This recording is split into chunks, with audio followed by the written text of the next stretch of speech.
तुम्ही कधी विचार केलाय का की एखाद्या देशाची लोकसंख्या म्हणजे फक्त एक आकडा नसतो?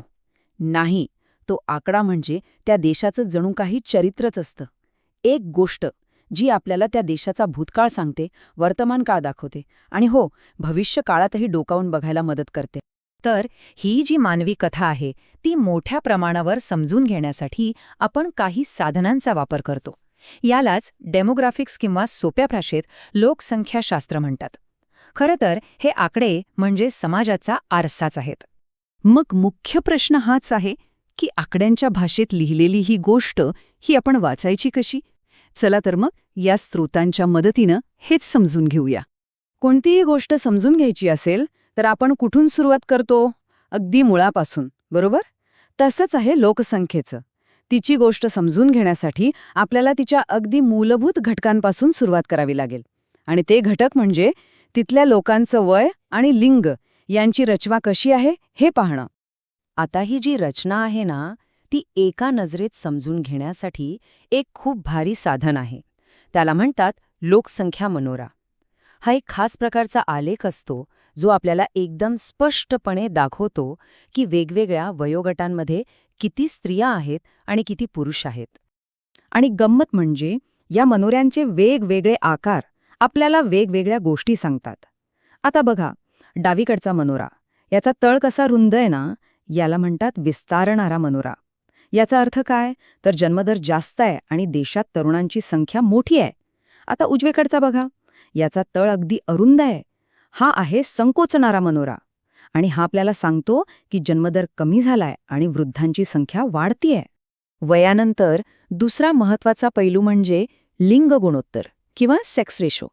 अगदी सोप्या भाषेत सांगायचं तर दर 1000 पुरुषांच्या तुलनेत स्त्रियांची संख्या किती आहे हे यात मोजलं जातं. भारतात हे कसं मोजतात? तर स्त्रियांच्या एकूण संख्येला पुरुषांच्या एकूण संख्येने भागतात आणि त्याला 1000ने गुणतात. झालं. आता थोडं जगभरात डोकावूया. जागतिक स्तरावर सरासरी लिंग गुणोत्तर आहे 990. पण यात खूप तफावत आहे. म्हणजे बघा, लॅटवियासारख्या देशात ते 1162 पर्यंत जातं, तर दुसरीकडे UAE ते फक्त 667 इतकं कमी आहे. आणि हो, आशियाई देशांमध्ये हे प्रमाण अनेकदा कमी दिसतं, जे आपल्याला तिथल्या सामाजिक दृष्टिकोनाबद्दल विचार करायला भाग पडतं. ठीक आहे, तर आपण आतापर्यंत लोकसंख्येची रचना बघितली, वय आणि लिंगाच्या बाबतीत. पण या रचनेचा अर्थ काय? याचा देशाच्या प्रगतीशी काही संबंध आहे का? तर हो. आता आपण वळूया लोकसंख्येच्या आर्थिक क्षमतेकडे. बघूया ही रचना अर्थव्यवस्थेवर कसा परिणाम करते. आणि इथेच एक खूप महत्वाची आणि इंटरेस्टिंग संकल्पना समोर येते. लोकसंख्या लाभांश किंवा डेमोग्राफिक डिव्हिडंड हे काय आहे नक्की? तर असं समजा की जेव्हा देशातला जन्मदर आणि मृत्यूदर कमी होतो ना, तेव्हा तिथल्या वयोगटाच्या रचनेत एक असा बदल होतो ज्यामुळे देशाच्या आर्थिक विकासासाठी एक सुवर्णसंधी निर्माण होते. हे होतं कसं ते समजून घेऊया. पहिलं म्हणजे जन्म आणि मृत्यूदर दोन्ही कमी होतात. त्यामुळे काय होतं? तर काम करणाऱ्या लोकांची संख्या म्हणजे साधारणपणे 15 ते 59 वयोगटातील लोक ही त्यांच्यावर अवलंबून असलेल्या लोकसंख्येपेक्षा म्हणजे लहान मुलं आणि वृद्ध यांच्यापेक्षा खूप जास्त होते. आणि हीच ती वेळ असते जेव्हा आर्थिक विकासाला प्रचंड वेग येऊ शकतो. पण एक गोष्ट लक्षात ठेवली पाहिजे. हा जो लाभांश आहे ना, तो काही आपोआप मिळत नाही. ही एक संधी आहे, पण ह्या संधीचं सोनं करावं लागतं. कसं? तर त्या तरुण लोकसंख्येला योग्य शिक्षण, चांगल्या आरोग्य सुविधा आणि सगळ्यात महत्त्वाचं रोजगाराच्या संधी देऊन. जर हे केलं नाही तर ही संधी एका मोठ्या आव्हानात बदलू शकते. मग या कार्यरत लोकसंख्येची गुणवत्ता कशी ठरते? ती कशावर अवलंबून असते? 2 गोष्टींवर. एक म्हणजे त्यांच्याकडे असलेलं कौशल्य आणि दुसरं म्हणजे ते कोणत्या प्रकारचं काम करतायत यावर. चला, ह्याचबद्दल आता जरा सविस्तर बोलूया. बघा, कोणत्याही देशाच्या विकासाचं इंजिन काय असतं? तर तिथली सुशिक्षित आणि साक्षर लोकसंख्या.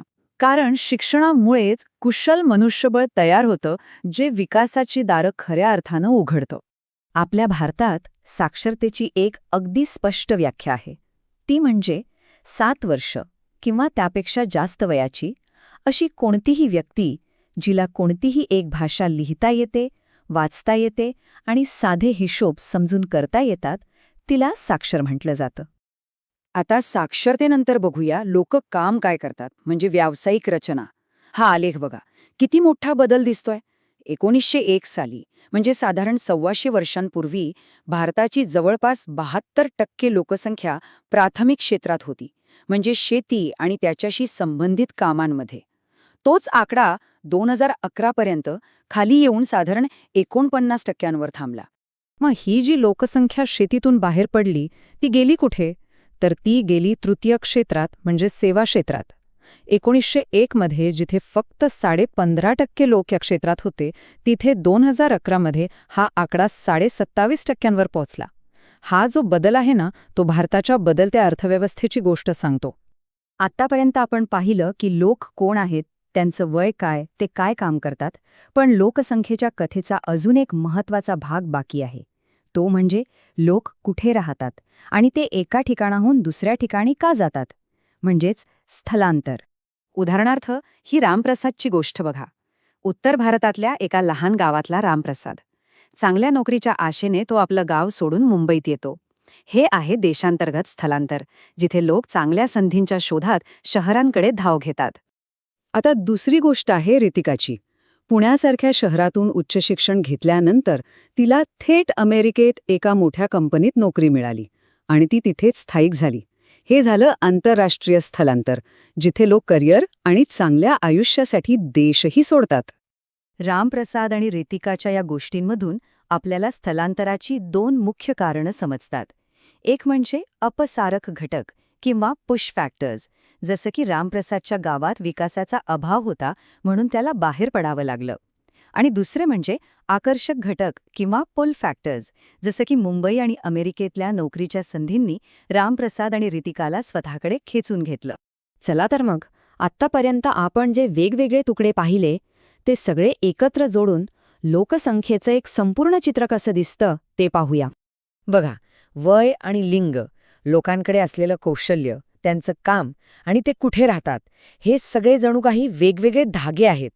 आणि हेच धागे एकत्र येऊन कोणत्याही देशाच्या लोकसंख्येची एक गुंतागुंतीची पण तितकीच सुंदर आणि सतत बदलणारी गोष्ट विणतात. यातला एकही धागा समजून घेतल्याशिवाय आपल्याला ते संपूर्ण चित्र कधीच दिसू शकत नाही. आणि मग शेवटी एक महत्त्वाचा प्रश्न उरतो. आज आपण भारताकडे पाहिलं तर आपल्याकडे प्रचंड मोठी तरुण लोकसंख्या आहे. आपली व्यावसायिक रचना वेगाने बदलते आहे आणि स्थलांतरही वाढतंय. या सगळ्या पार्श्वभूमीवर आपल्या देशासमोर भविष्यात नेमक्या कोणत्या संधी आहेत आणि कोणती मोठी आव्हानं आहेत, यावर विचार करणं खूप गरजेचं आहे.